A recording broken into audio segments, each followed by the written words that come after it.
it like to get so close to the playoffs when you guys are one game away from the playoffs, but then to lose that game? Yeah, obviously a tough way to end it. You know, you come off such a high in New Orleans, where we did so many things right, and you see what it takes to win a playoff game. You know, as I said, we did so many things right, and we win the game by 3 points. So we just, you know, I think the game in Minnesota, we didn't come out the right way. We didn't start the game the way we needed to against a talented team that's been there before, and they knew what it took to win that type of game. And I think, you know, on the night they were just better than us. You know, there's no excuses for that. But I think it's a great learning experience for our group because obviously that's where we want to continue to be going forward. So guys will learn from it, but obviously a tough way to end the year. Yeah, you made a pretty big jump from year 1 to year 2. Did that Pelicans game feel like a culmination of like all of the work that you've done?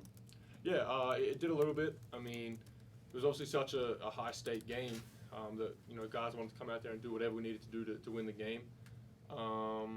But, yeah, you know, the work that you do in the summer throughout the year leads up to moments like that at the end of the season when you need to win those type of games. So, as I said, it's a good win or lose. It's a good learning experience because that's where, obviously, as a team, we want to continue to get to, and the more of those games we play in, the better we'll be in them.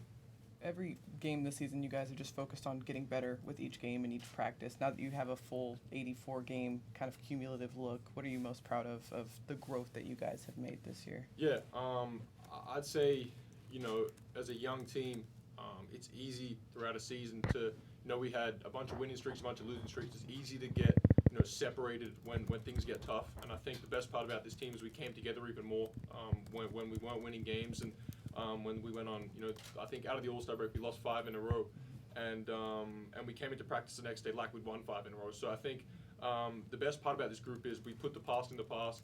Previous games don't matter. We move forward. So you know, the morale's always high around the team, and I think through an 82-game season it has to be that way. You can't, you know, ride all the highs and lows, otherwise you know, the mood swings that you feel a lot to handle. So yeah, the way we conducted ourselves throughout the season, I think, was impressive for such a young group, and that's what you need to continue to do going forward. For you in your game personally, you were playing with a lot of force and just kind of punch offensively, getting downhill, looking for those looks. Just how important was that for you and your game and your growth this season? Yeah, I mean, spent a lot of time, you know, last offseason just lifting, getting stronger. So I think trying to use that to my advantage, obviously being a bigger guard, trying to continue to get into the paint and make plays, whether that's, you know, score, kick the ball out, just make the right read. And yeah, I mean, I started to, you know, figure out that I'm typically going to be a lot bigger than the guys that are guarding me, so trying to use that to my advantage. But yeah, just that's something that I'm going to continue to do this summer, get stronger, work on those things. So, you know, going forward into next season, something I'm trying to continue with. Josh, last year and even at the beginning of this season, we were asking you and Shea a lot about, like, how you guys fit together and everything like that, and that's not even like a question now, and it turns out that it's probably a dumb question then, but what do you make of just how that partnership has sort of evolved and how you guys have just gotten so comfortable playing alongside each other? Yeah,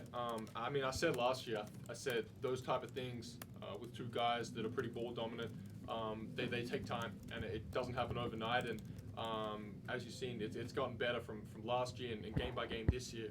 Just getting more comfortable with each other, getting more acclimated with each other's games, and that chemistry will continue to grow, you know, as time goes on, as we play together more. So I love playing with him. He's obviously one of the best players in the league. So to share the backcourt with him is great. But as a young team, I think we've all done a really good job of bonding together, you know, on and off the court, which does, you know, the off the court stuff really does translate, you know, on the floor. So I think with such a tight group, you know, I think that really does, you know, help us on the floor. So in regards to me and Shea, you know, I think that chemistry's continued to get better throughout the year. You know, we've both learned how to be better off the ball, how to make things happen when it's not in our hands, being, you know, whether that's cutting or just spacing the floor for each other. But as I said, it's never about, you know, two players. It's always about the 5 that are out there. And this team's continued to get better and chemistry's continued to grow. You're one of the few guys who's seen like live game action with Chet. How excited are you to get him back? Oh, very. I mean, you know, I was working out with him, you know, through the summer, playing pickup, and then played summer league with him, and obviously was very excited to play this year with him. But you know, injuries happen as part of sport, and he's done a great job of rehab and doing all the right things, and you know, he looks good. So I know he's going to have a good summer, and come this time next year, come September, October next year, he'll be ready to go. You mentioned using your size more. Did something click at some point during the season for you to say, I need to start using my size more? Nothing. I mean, I always knew I was, pretty big, but just getting stronger. I think I put a heavy emphasis on lifting and getting stronger in the weight room, and then throughout the summer and throughout playing pickup games and preseason and summer league, just trying to test that out and seeing how it felt.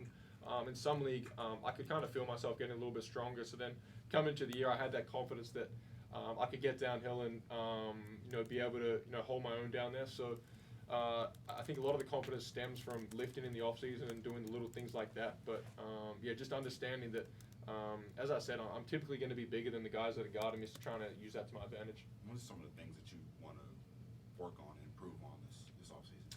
Yeah, shooting the ball is a big one that I'm continuing to work on. Obviously, we made a jump from last season, but it's still nowhere near where it needs to be. Getting stronger. I think defensively, continuing to take another step in the right direction. Ball handling. So there's a lot of things, especially as a 20-year-old, that you have to work on. Your game's got so much room for growth. So there's a lot of things I'll be working on this summer, and hopefully continue to make strides next season. Speaking of shooting, what was the toughest thing about retooling your jump shot? I mean, you shot that way for your whole life, and then you have to make a quick change. So what was it like? Was it the mental aspect, or was it the actual mechanics? A bit of both. I think when you try and change something that you've been doing your whole life, it's like breaking out of any bad habit. They don't happen quick. It takes time, and for me at the start it was frustrating because I wanted the results straight away. But you have to understand that when you break out of a habit, it takes time, and it doesn't work that way that it clicks overnight, and everything will be different. And I think for me, the early days with Chip and Mike, even when we were in California in the summer, I was getting so worried about the results and the outcome right there that it was distracting me from the process and how those type of things, how long those type of things take. And even earlier in the season, I really struggled to shoot the ball, and I was in my own head. But then Chip kept reinforcing, Mike kept reinforcing that these things take time. And I think once I learned that, and once I stopped worrying about the immediate result and thinking more long term in the outcomes from the process, I think that's when a flip really switched and things started to head in a better direction for me. So as I said, those things take time, but when you're trying to break out of a bad habit, it doesn't happen overnight. Your name has been mentioned with some of the greatest players of all time, but now Shai's name is being mentioned with some of the greatest players of all time, some of the best seasons of all time. What has it been like for you to see his improvement and his name being mentioned with guys that you probably looked up to? Yeah, I mean, it speaks to obviously the leap he took from last year to this year. I mean, he was a borderline all-star last year, and then he took a massive leap this year, and led our team to where we got to. And obviously, he'll tell you that the individual stuff doesn't bother him, but the load he carried for this team, this year was huge, and I think he leads by example. Guys follow his lead, and it's such a powerful thing. And I think another thing that he took a big step defensively this year. I thought he was much better that end of the floor, and as I said, that's powerful for the group. When your best player is locked in on that end of the floor, it sends a message to the team that we're not relaxing on defense. We're here to get stops, and guys really get locked in. So he took a big step, and I'm sure he's going to try do the same thing coming in next year.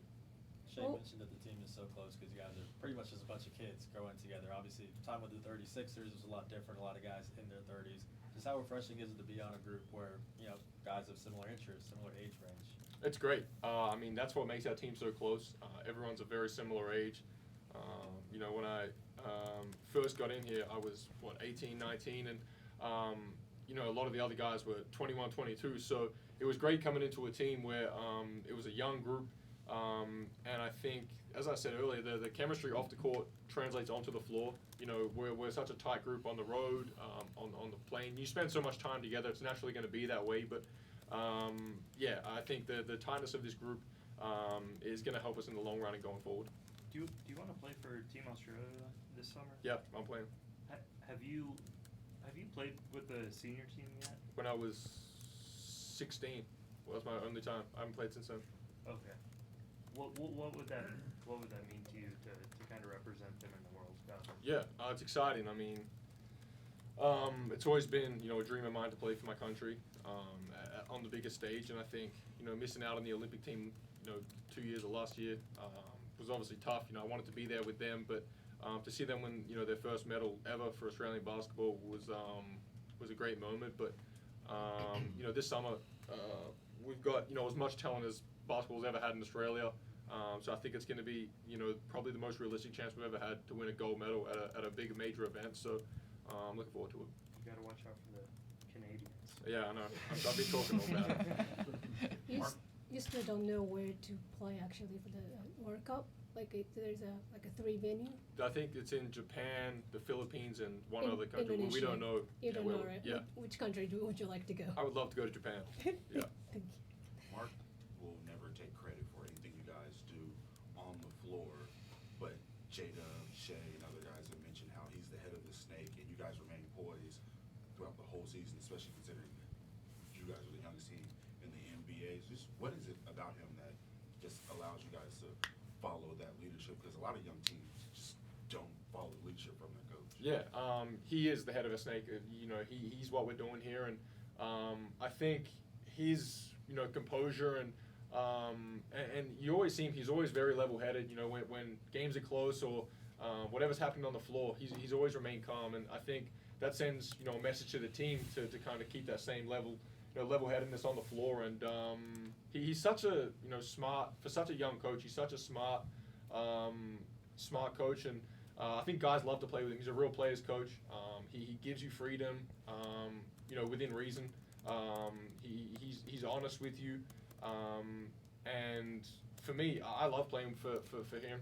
Ever since I came in here, he was honest with me from the start about how he coached, and I was honest with him about how I like to be coached, and we got on the same page really early. So to have a good relationship with your coach like that is important, because as a ball handler, and you have to be an extension of him on the floor.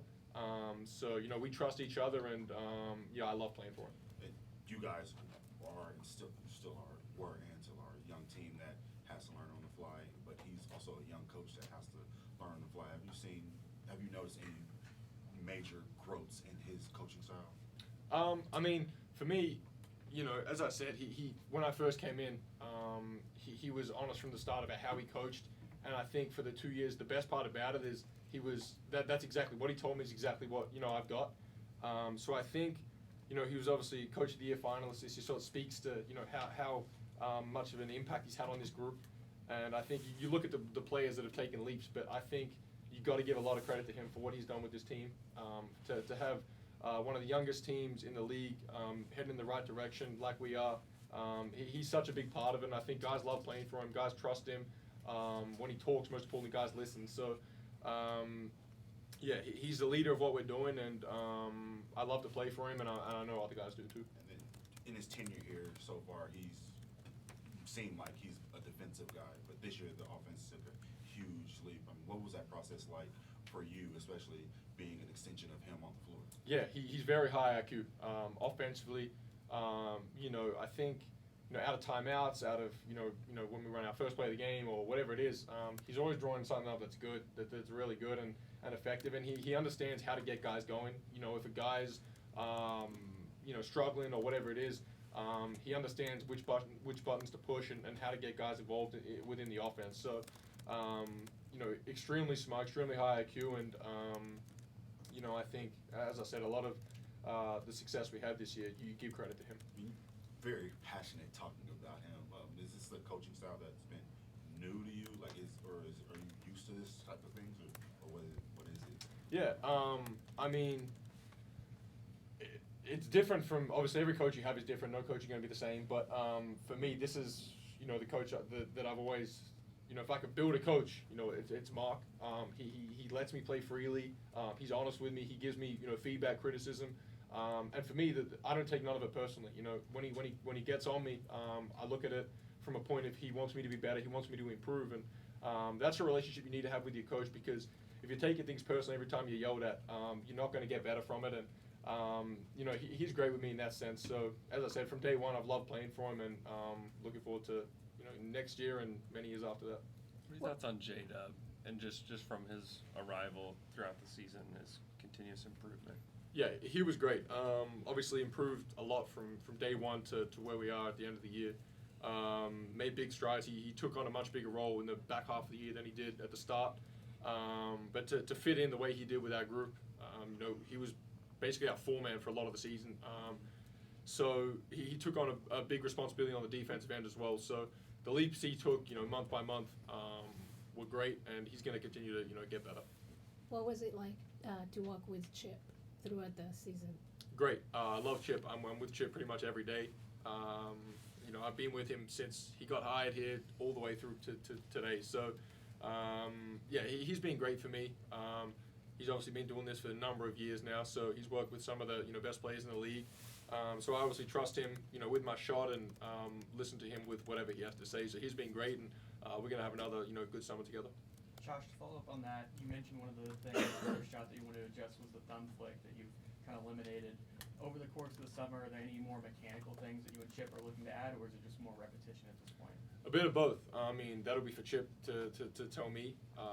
We'll get back together, in a couple weeks and start that process up again. So the good thing about the summer is that there's no game, so there's no pressure for me to have to go into games and knock down shots straight away. We can fine-tune different things. He can change things that he sees, and there's no pressure for me to go out there and knock down shots straight away. And the thing I've learned, obviously, from last summer, as I said, is I'm not going to be worried about, I can miss 100 shots in a row, but as long as I stick with the process, over time, I know the outcomes are going to be favorable. So Chip's a smart guy, and I trust him with his work. Josh, you seem like a businessman. I know you're really young, so you're probably not thinking about like business deals and after your career and all that stuff. But is there anything business-wise that you may look towards in the future? When I retire, I want to be a GM or an owner or something of a team. So I have been business-minded since I was a young kid. But when you start making real money, you start to think more in that direction. When I finish playing, whoever knows when that'll be. Right now it could change in 15 years or whatever, but right now, if I had to retire today, I'd want to be a GM or an owner of a team. Would it be like an NBA team, or would you go back to Australia? I mean, it's a long way away, so I couldn't tell you right now, but I honestly I haven't thought that far ahead, but just anything to do with running a business is something that's always interests me. You mentioned how good Mark is at ATOs. How much does it mean to you that he trusts you to be that inbounder 9 times out of 10 and kind of initiate that? Yeah, a lot. I mean, it speaks to him and our relationship and the trust he has in me. And obviously, we've developed some good out of bounds plays and things to get guys looks. So it's credit to him. He draws all those plays up, and all I've got to do is deliver the pass. So you give a lot more credit to him than you do to me for those. Josh, earlier you talked about your size advantage. Low post, you had some smaller mismatches on guys like CJ and other guys with the Wolves. Is that something that you're looking to add to your game, is like a low post presence? Because you see a lot of the best passers in the league, like a Jokic, Sabonis, play out of that area. It is. We started posting up a little more in the second half, just recognizing mismatches on different teams, and when they're trying to keep matchups, we're trying to get switches and take them to the block. And a lot of the times, if it's a smaller guy, they're going to have to send double teams, which allows us to play 4-on-3 on the backside. So yes, that's something that I want to work on this summer.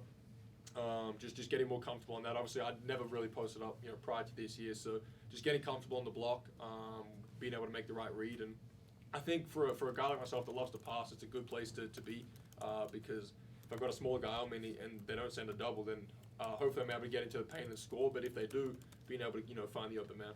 What did it mean for you to have your sister here playing at SMU, just being a little closer this season? Yeah, it was great. I mean, she moved in with me, so she's got a room in my house that she's there pretty much all the time. Mm-hmm. And to have family around when the rest of my family's on the other side of the world is great. So I went to a few of her games. She comes to pretty much all of our games. She was at both these playing games. So it's great to have her around. If you want to be a GM, what would you do this offseason? With our team? Yeah. You leave that to Sam Presti, the best in the business.